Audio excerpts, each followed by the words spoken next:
So how many people here have ever had to have a difficult conversation, a difficult but important conversation, and you did everything you could to avoid having that conversation? Anybody ever avoid? How many people have ever had something that you really wanted to do or you knew that was good and important for you to do, but it was so hard you didn't do it? Anybody? And last one, how many people have ever run away from a problem instead of facing? Anybody ever do that? You know, the fact is that sometimes life gets challenging. Sometimes life can be painful and scary and overwhelming, and in those times, sometimes we would rather avoid those situations and difficult and uncomfortable moments than actually face them and go through them. Sometimes we'd rather escape or run away than actually feel those difficult feelings and experience those difficult experiences. I bet every single one of us has probably at least one thing in our lives now that we would rather avoid having to deal with than to face. You know, it kind of reminds me of this guy's voicemail, and it said, "Hi, this is Bill. I'm probably home. I'm just avoiding someone I don't like. Leave a message, and if I don't call you back, it's probably you that I'm avoiding." So today is Palm Sunday. Today is the day that we honor Jesus' triumphant entrance into Jerusalem. You know, with the people waving and cheering and putting down cloaks and branches and singing, "Hosanna to the Son of David. Blessed is the one who comes in the name of the Lord. Hosanna in the highest heaven." You know, Palm Sunday is really the beginning of Holy Week. And it is Jesus' entrance, and it really triggered and was the catalyst for all the events that needed to happen to culminate in the miraculous resurrection of Jesus that we celebrate on Easter. You know, the thing that has always impressed me and every year inspires me about Palm Sunday is that Jesus knew that the Pharisees were plotting against him. You know, he knew that he was in danger. He knew that people would turn on him. He would be betrayed, that he would experience injustice and torture and pain and death. He knew it would take everything he had to walk through this experience, and yet he still chose to enter Jerusalem. I mean, he was actually warned to not go back to Jerusalem. You know, he could have fled into obscurity, could have been safe in Nazareth. He could have laid low and continued to give sermons and teach God's laws. And even though he had several options to escape, he knew that entering Jerusalem is what he was supposed to embrace, not avoid. That it was something that he absolutely had to do to give the full expression to the Christ that he was and proving the resurrecting power of God. You know, I believe that the example that Jesus gave us on Palm Sunday is a personal lesson for all of us in how to step in and embrace the difficult and challenging moments in our lives, the things that scare us, the things that are tough, the things that we would rather not do, but knowing that they are an important and vital part of becoming the person we came to be and to fulfill our divine potential. You know, the American mystic, spiritual mystic Joseph Campbell said, "The cave you fear to enter holds the treasure that you seek." The situations that we are afraid of doing, the conversations that we're afraid of having, is the very thing that holds the treasure that we seek. You know, sometimes we avoid the treasure, you know, by not wanting to have these difficult experiences or not step into them or face them. Now, there's some things in life we need to avoid, you know, but I'm talking about the kind of avoidance that we know is good and important and necessary for us and are comfortable, that if we are willing to do it, will bring forth greater things for us. You know, we're in week 5 of our 6-week Lenten series called Prepare the Way. And we've been focusing on Jesus' 40 days of prayer and fasting, where he prepared himself for his ministry and the miraculous events that occurred. And it's an illustration to us that we need to do our inner preparation, our spiritual work, to create a foundation, a spiritual foundation, to spring forth a greater version of ourselves, for us to have a transformation and a breakthrough in our lives. In week 1, our word and our practice for a breakthrough was retreat.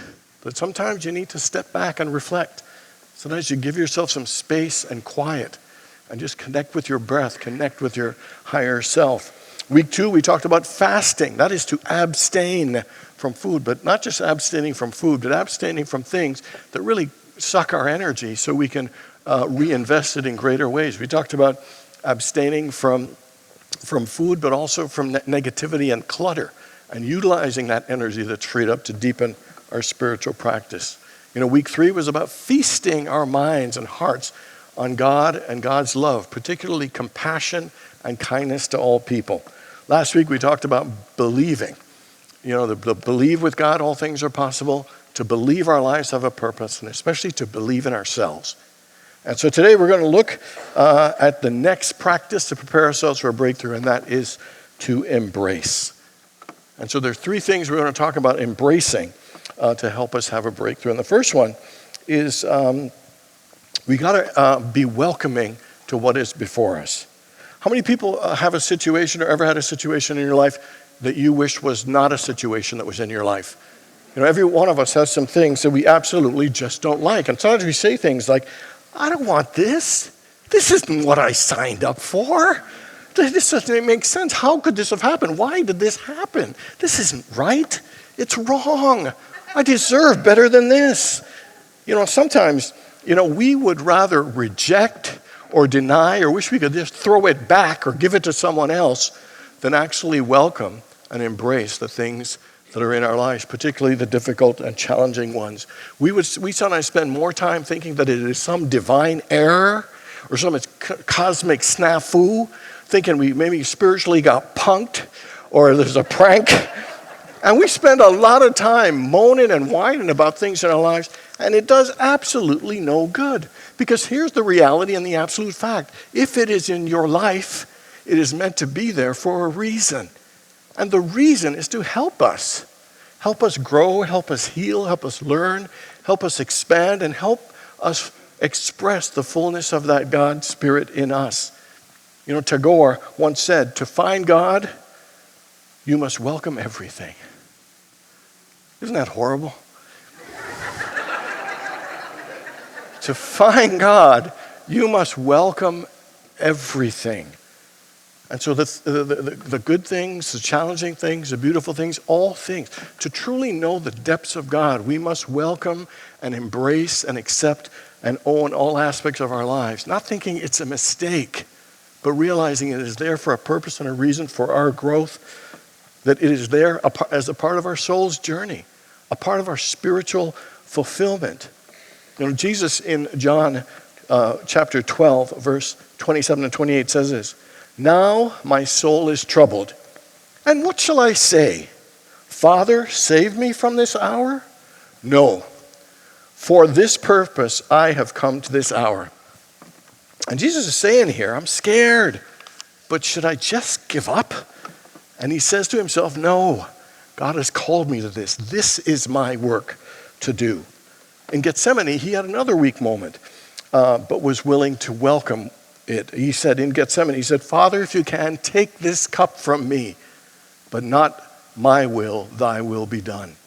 Again, he's saying, this is hard, but I know this is mine to do. I bet every single one of us is very clear that was Jesus' work. It was his work to do. It was his work to step into Jerusalem. We all believe that. But the question is, can we believe that whatever is difficult in our lives right now is there for us? It's ours to do. That it will help us make our next spiritual step. Sometimes we would rather avoid things. But you know what? When we avoid struggle, avoid pain, avoid difficult situations, we're avoiding life. We're avoiding growth. We're avoiding having a deeper and richer experience of God and life and love. Avoidance actually robs us of the wisdom and the lesson and the growth and the awareness that it is meant to give. So ask you in your life, what are you avoiding? What are you avoiding saying that needs to be said?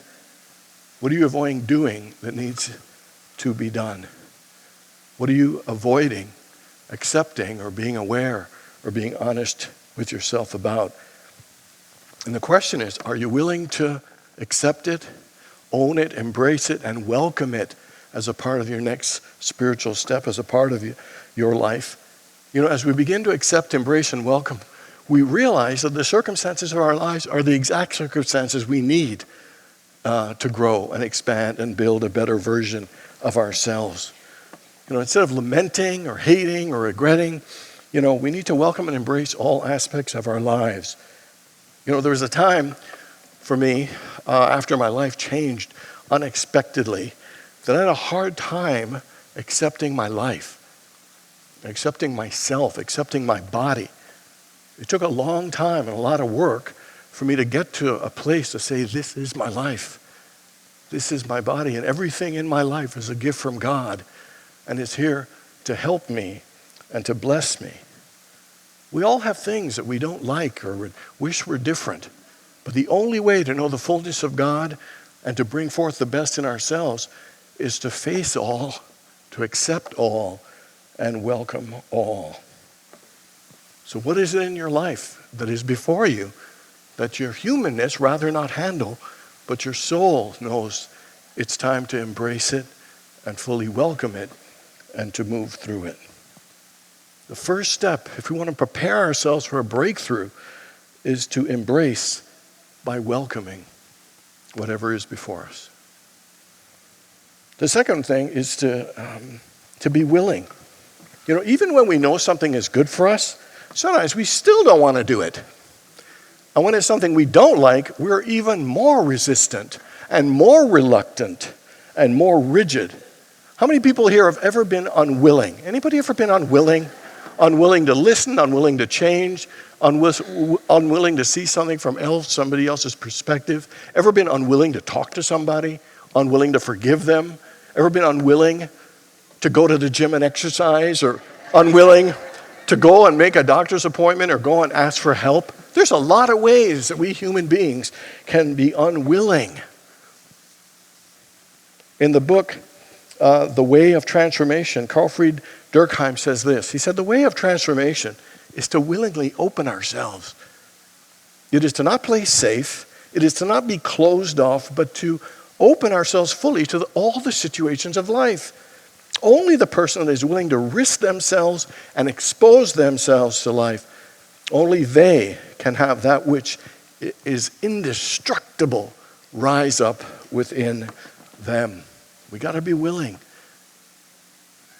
Remember when Peter and some of the disciples were in the boat and there was a storm and Jesus was walking on the water, and Peter shouted out, "Hey, Lord, if that's really you, call me out." And Jesus says, "Come." And he stepped out of the boat onto the water.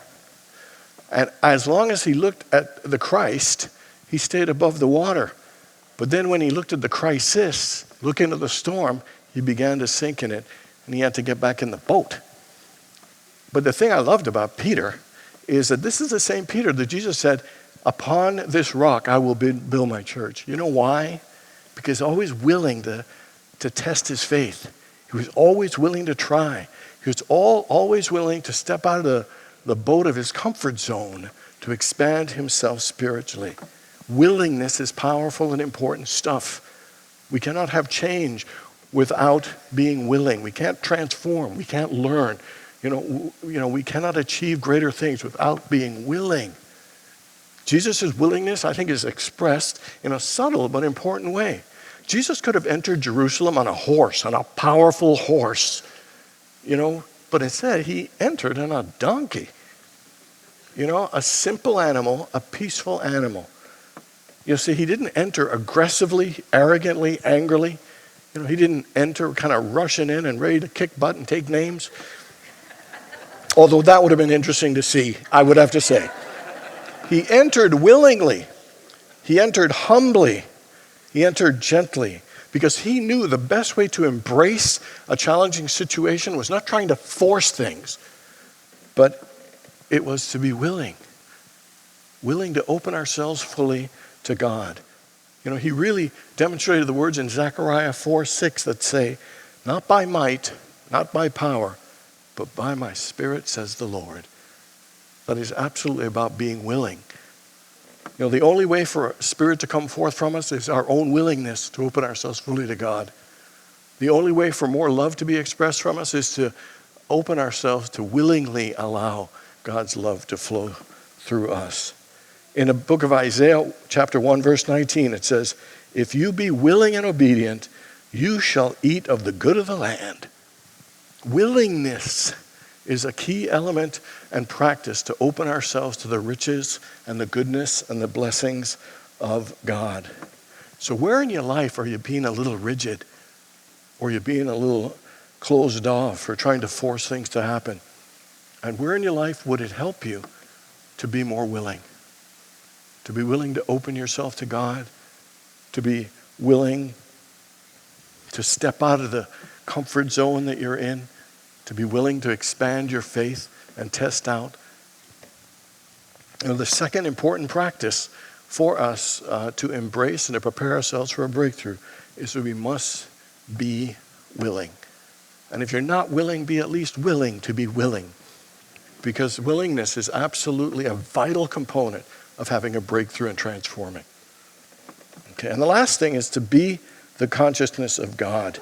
You know, when it says, blessed is the one who comes in the name of the Lord, when it says name there in the Bible, name means your nature. Blessed is the one who comes in the nature or the consciousness of God. That Jesus entered it with a higher level of consciousness, a high level of a purpose and intention for him being there. He entered triumphantly. He entered prayerfully. He entered it spiritually, with his head held high, calm, centered, and grounded in spirit. That is how he entered that situation. Difficult and challenged, he was absolutely centered in a higher level of consciousness about his own purpose, about his own intention. You know, have you ever entered a situation and your mindset was angry or fearful, or your mindset felt like you were powerless, or you felt like you were unworthy? You know, Jesus might have been humble, but he didn't play small. He showed up with a higher level of consciousness, higher, than the actual details of the situation. And he knew that he and God could handle anything that was before him. That he was centered in that mindset. Again, a higher consciousness, higher sense of purpose, and a higher intention.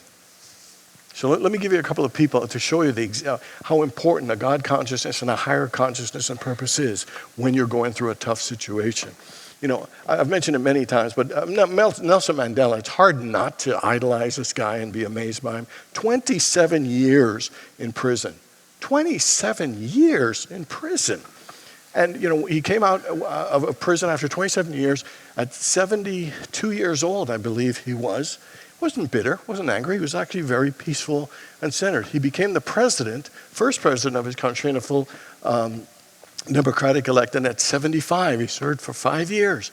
You know, an amazing statesman, incredible. And the reason that this happened, because even in prison, he had a high level of consciousness of unifying his country, of bringing equality and eliminating racism and apartheid.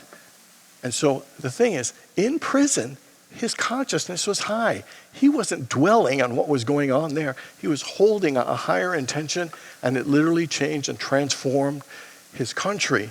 But it's seen all over the world as an incredible statesman for what he did. And why? Because it's the consciousness he held. It's the higher purpose and the higher intention he held.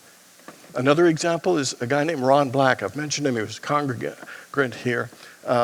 And he was a musician. He loved music. And he gave me some guitar lessons, but he thought I was more talented than I was for some reason, because he would play this funky guitar riff. He said, you go ahead and try it. Why don't you practice that? And he'd play all these songs. How about this song? How about this song?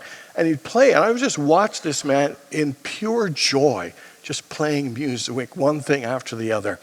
And it was like a mini concert. I forgot. I didn't even bother trying to practice because he was just so into playing whatever songs. And I just loved that about him. And I didn't realize at the time, but he had cancer.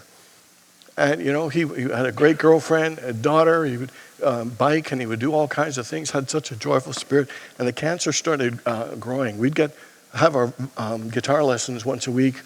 And over time, it was just joyful and joyful. And then one day he collapsed and he was in the hospital.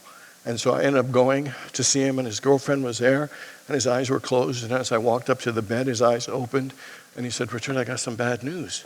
And I said, what's that? He said, your guitar lesson's canceled this week.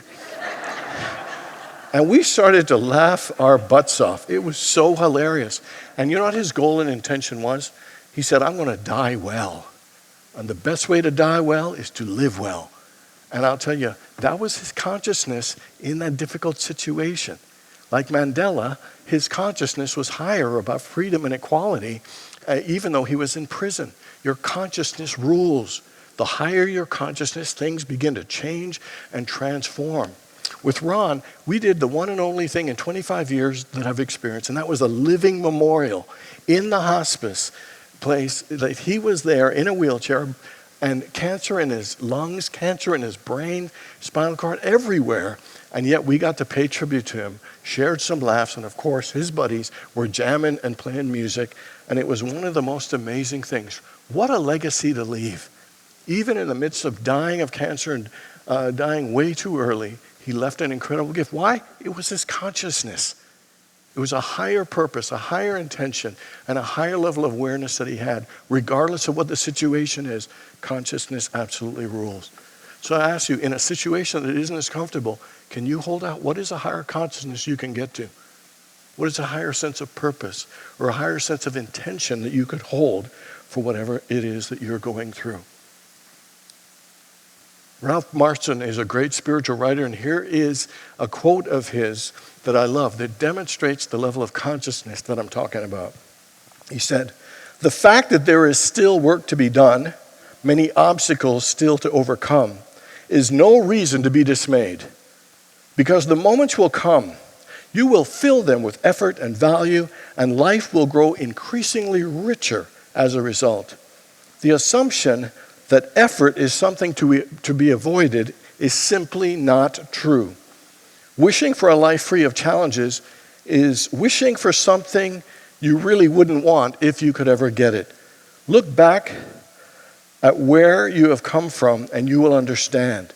You'll see that the times which have brought you the most value and riches to your life were the times that demanded the most of you. Enjoy the challenges.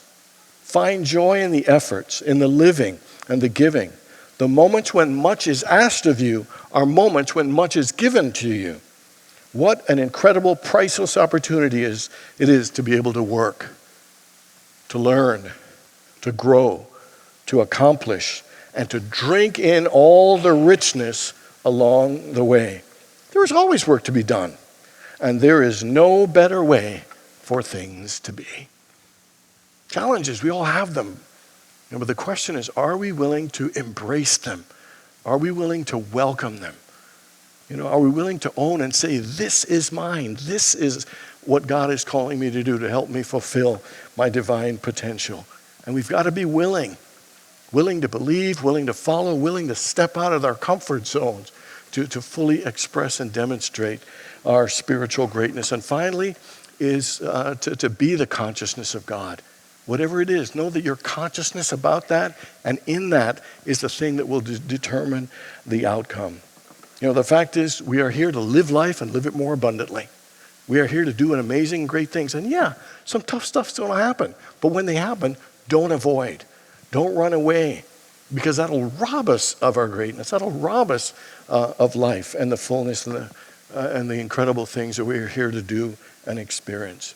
The fifth practice to prepare us for a breakthrough is to embrace. God bless you all.